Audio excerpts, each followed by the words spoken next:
examiner for the Department of Basic Education, and I also teach dance studies in the Western Cape. Okay, so you might be wondering what exactly is this video series about? Right, so the aim of this video series is to get you ready and prepped and confident before you step into that final Dance Studies MSc Paper 1 examination. So remember, you've already done your Paper 2 exam, well, Paper 2, because it was actually your practical exam, that's already done and dusted. So the only exam that you still need to do to finish up your dance studies is your Paper 1 theory exam. Alright, so hopefully you've seen these before, past papers. It's a good idea to have a couple of past papers with you so that you can practice and see what sort of questions are being asked, the style of the questions, the format of the paper. So with me, I've got the three most recent ones, May, June 2021, November 2020, and November 2019. And at the end of this video, I will share with you a little bit where to source past papers if you haven't already done so.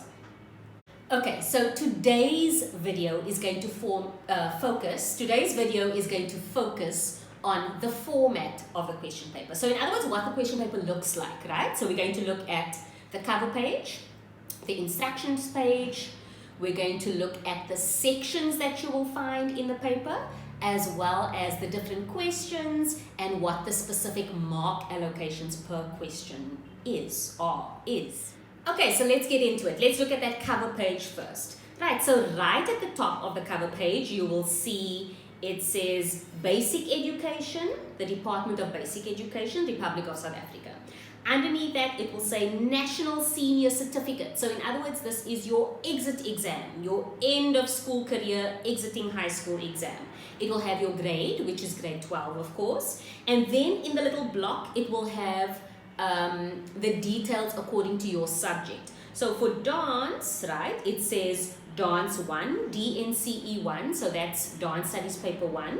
And then the date, this one says November 2020, of course yours will say November 2021. Underneath that, you will see the mark allocation and the time.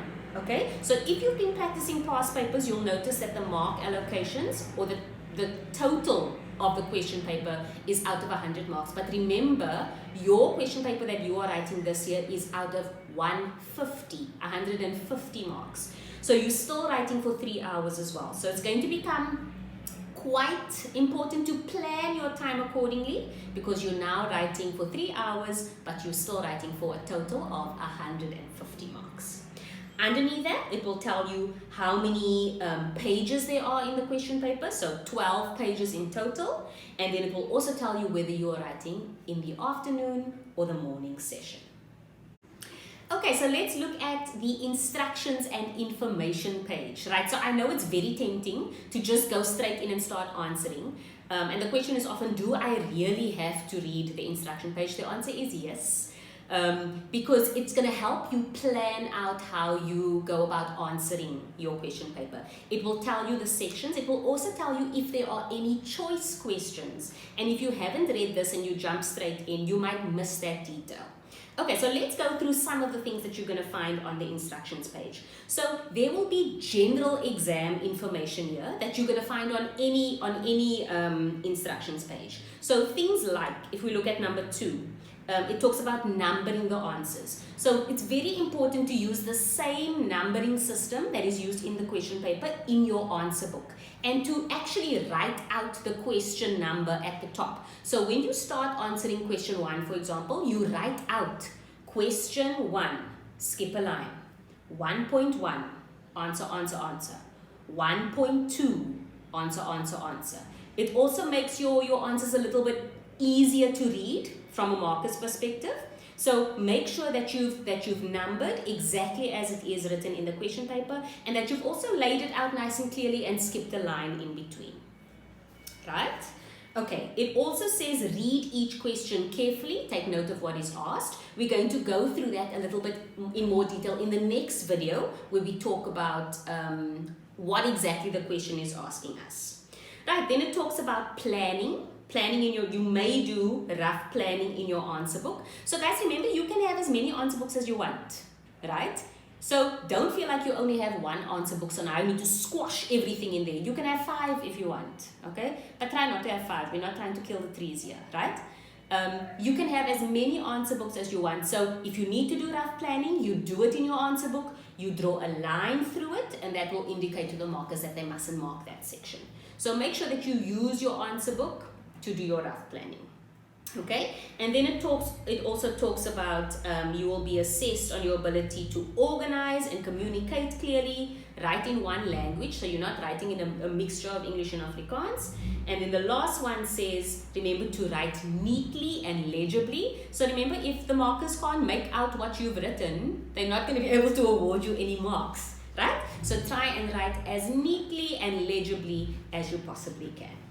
Okay, now we're going to go back to the important part, which is number 1, that talks about the sections of the paper as well as the questions. So this is a little bit different to the papers, the past papers that you've practiced. So let's go through what the format of the paper will look like for 2021.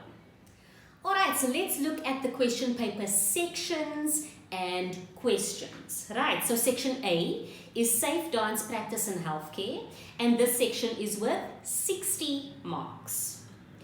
Question 1 is on injuries, and this question is worth 15 marks in total.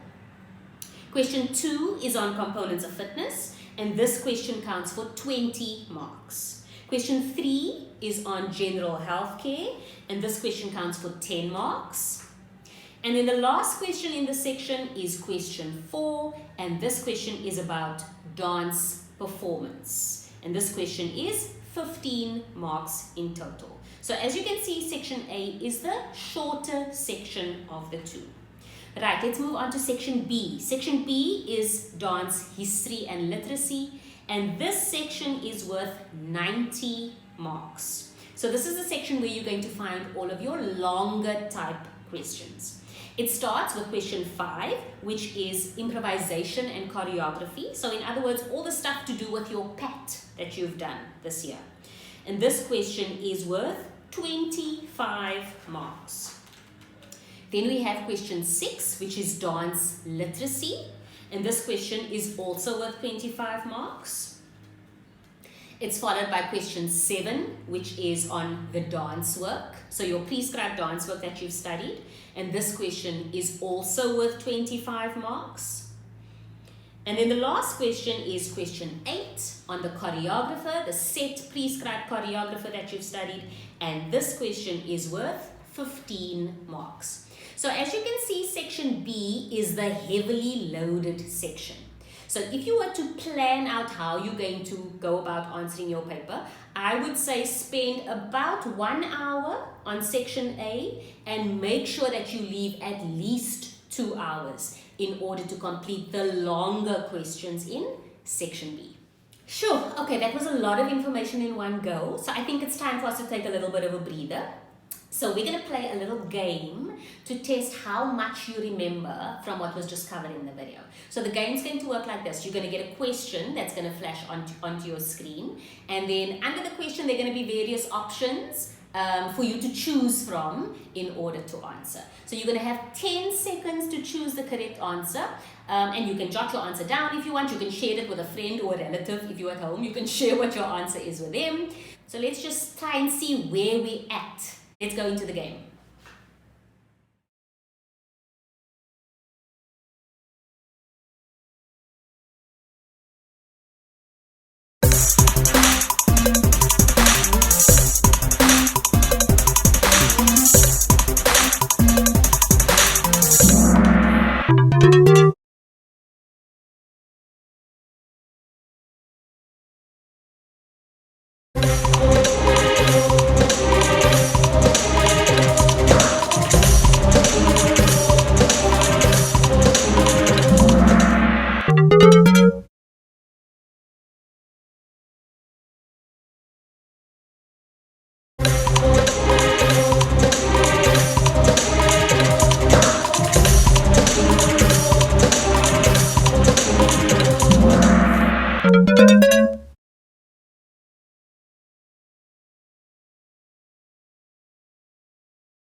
Okay, so how did the game go? How did we do? Is it a yay or a nay? I hope it went well. Right, so for the last section, I'm just going to show you where to source some past papers. Okay, so let's have a look at where to source dance studies past papers. Right, so we're going to go to our friend Google. And in the search bar, I'm going to put DBE space NSC. And just putting that in, they already know that I'm looking for past papers. So I'll click on past papers. And then the very first site that comes up, the one that says www.education.gov.za, that's the one I'm going to click on. And it will take you to this homepage for past papers. And you will see it's got past papers dating back from last year, 2020, all the way back to 2008, dependent on what you're looking for. So let's imagine that we're looking for a 2020 past paper. So I'll click on the first one, the one that says 2020.